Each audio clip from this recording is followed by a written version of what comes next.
Picture this for a second. It's 1900, you're a 7-year-old kid. You walk into your kitchen and it's crowded. Your mom is there, sure, but so is your grandmother, maybe kneading dough or fixing a hem.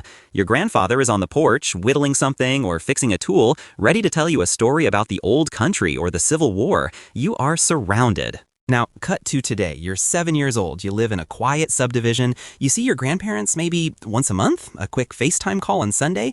And when you do see them, it's a visit, not a life. It's an event. We received a listener question that really struck a nerve with me. They asked, is the disappearing grandparent dynamic a major blow to our family values?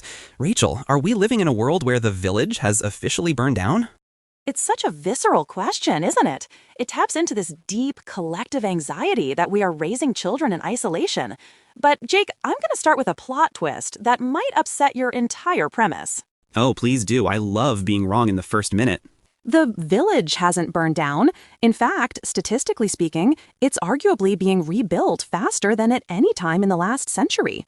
We have this nostalgic idea that we've abandoned multi-generational living, but according to Pew Research Center data from 2022, the number of Americans living in multi-generational households has actually quadrupled since 1971.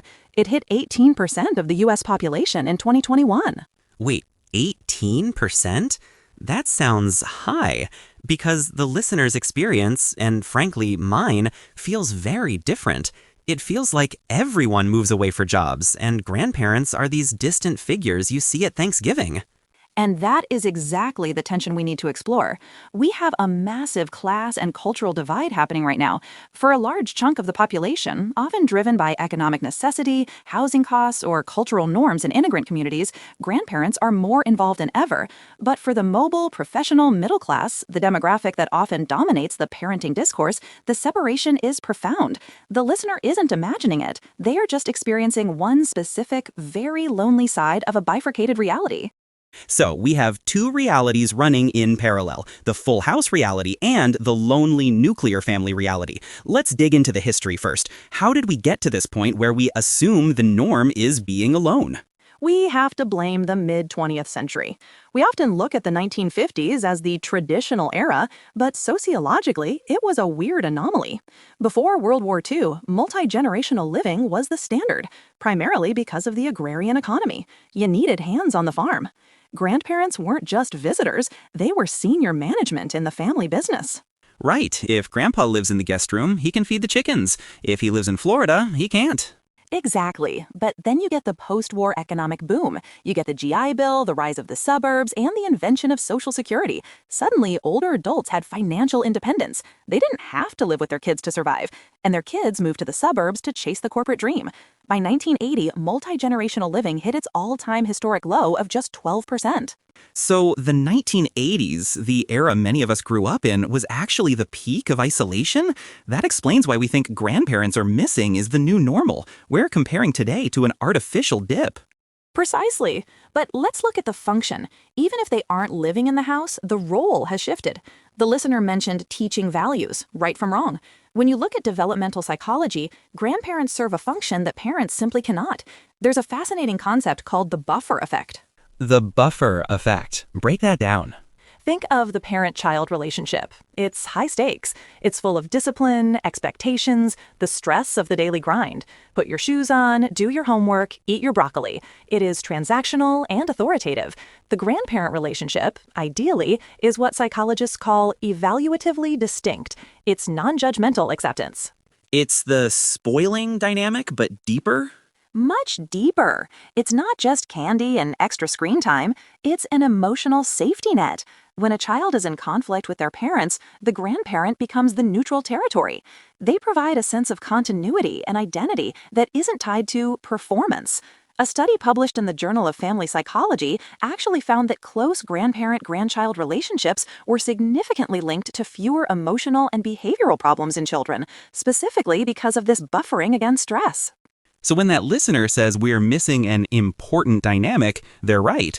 If you remove the buffer, the friction between parent and child has nowhere to dissipate. It's just metal on metal. And that friction is hotter today because of modern parenting intensity. We are expecting parents to be everything: disciplinarian, playmate, therapist, teacher. Historically, that load was distributed. The grandparent was the historian, the one who told you where you came from. When you lose that daily contact, you lose the oral history of your own family. I want to challenge you on the distance factor, though. You mentioned earlier that for some, the village is back, but for the listener who wrote in, they're seeing grandma once a month. Is technology fixing this, or is a FaceTime call just a poor substitute for sitting on the porch? Technology is a band-aid, not a cure. There was a study in demographic research from 2025, very recent data, that looked at spatial proximity. It found that almost half of grandchildren in the U.S. live within 10 miles of a grandparent. So, for 50% of kids, the physical village is there. But for the other half, distance is a killer of intimacy. 10 miles. That's a 20-minute drive. That's close. So why does it feel like we are so disconnected? Because proximity doesn't equal engagement. This is the uncomfortable part of the conversation, Jake. We have a generation of grandparents today, baby boomers and older Gen X, who are historically unique. They are working longer than any previous generation. They have active social lives. They travel.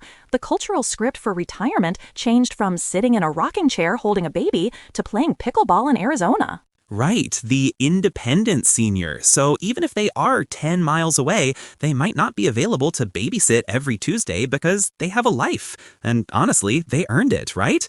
But it leaves a vacuum. It does.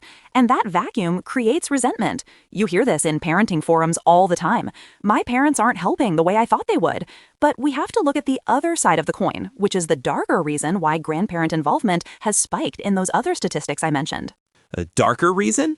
Yes, we can't talk about this without addressing the grand families phenomenon. According to Census Bureau data released in late 2024, while overall grandparent caregiving has fluctuated, there is a persistent hardcore group of grandparents raising grandchildren entirely.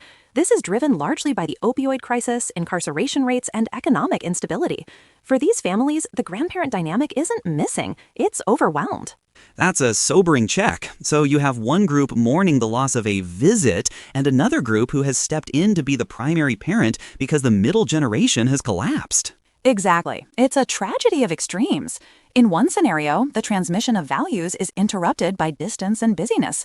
In the other, the transmission of values is happening, but it's happening under duress, often with grandparents who are physically exhausted and financially drained.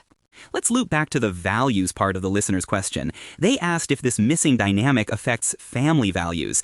If we assume the listener is in that distant category, the once-a-month visit, what is actually being lost? Is it just nostalgia, or are we losing a specific type of competency? We are losing the intergenerational transmission of competence, to borrow a phrase. Think about skills. Cooking, gardening, fixing things. These were often slow skills taught by the generation that had slowed down. Parents are often in the rush hour of life. Efficiency is key. Grandparents had the luxury of time to let a kid mess up a cookie recipe 3 times. That's a great point. I don't have time to teach my kid how to whittle. I barely have time to order the whittling kit on Amazon. Right. And beyond skills, there is the transmission of resilience. Grandparents have lived through wars, recessions, personal tragedies. When a child hears a parent say, "Everything will be okay," it sounds like a wish. When a grandparent says it, it sounds like evidence. They have the data points of a long life to prove survival is possible. When that voice is absent, anxiety spikes. That perspective, evidence of survival, that's powerful. It anchors a kid.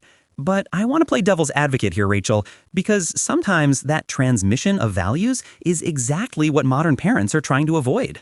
Go on. Well, we hear plenty of stories about grandparents whose values clash with modern norms. Maybe it's outdated views on gender roles, or discipline methods like spanking, or just unwanted advice. If the dynamic is missing, maybe it's because the parents are actively building a wall. Is it possible that some of this distance is intentional hygiene? Oh, absolutely. That is the elephant in the room. This is where the nuance dimension of our analysis is critical.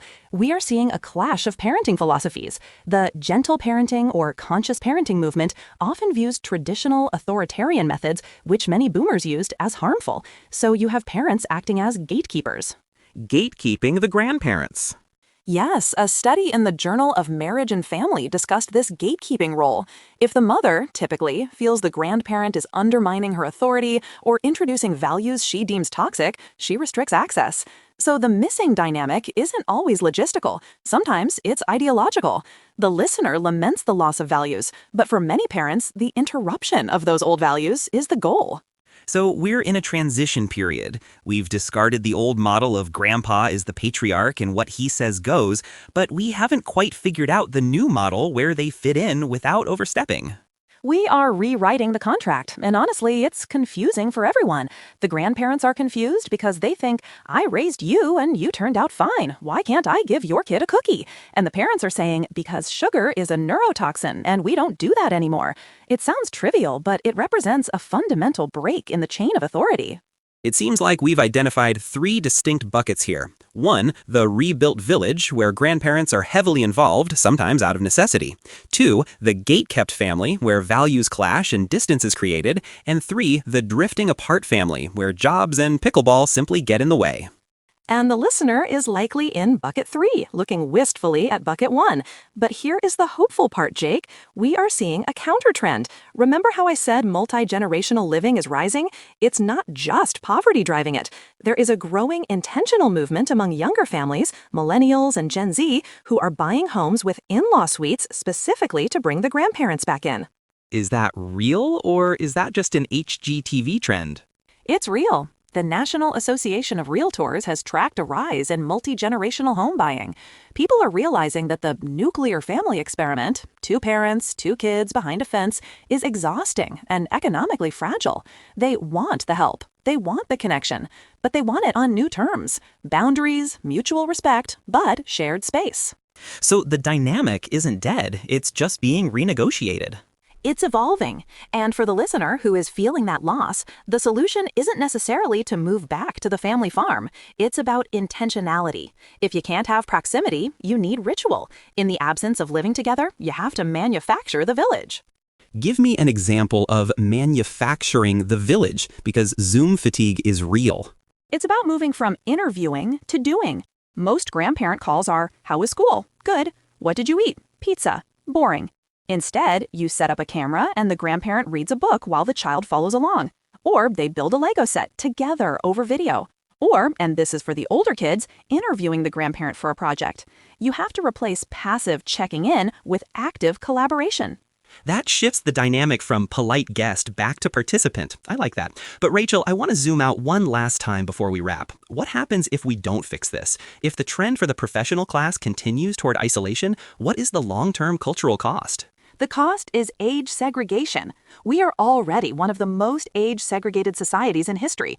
Kids go to school with kids, adults work with adults, old people live in communities with old people. If children don't interact with the elderly, they develop ageist stereotypes. They don't see aging as a natural part of life. They see it as a medical condition to be hidden away. That's profound. It stops being grandpa and starts being the elderly, a category, not a person. Exactly. And conversely, the elderly lose their connection to the future. Erik Erikson, the psychologist, talked about generativity, the need to guide the next generation. If older adults are cut off from that, they stagnate. They become more rigid, more isolated. The grandparent-grandchild bond isn't just nice to have. It is the glue that keeps society from fragmenting into warring age brackets. So to answer the listener, yes, it is a critically important dynamic. And yes, in many ways, it is missing from the standard narrative of modern success. But it's not extinct. It's just unevenly distributed. It is. And the beauty is, unlike the 1900s, we now have a choice. We don't live together because we have to survive the winter. If we choose to bring the generations back together now, it's because we value it. And a relationship chosen is often stronger than a relationship forced. A relationship chosen is stronger than a relationship forced. That's a perfect place to land. It sounds like the takeaway is don't wait for the village to show up. You have to go out and build it, brick by brick, phone call by phone call. Absolutely. Invite them in, set the boundaries, but open the door. Rachel, as always, thank you for bringing the data and the wisdom. My pleasure, Jake. And thank you for listening. If you're feeling that distance today, maybe pick up the phone. Not for a check-in, but to ask a real question. We'll see you next time.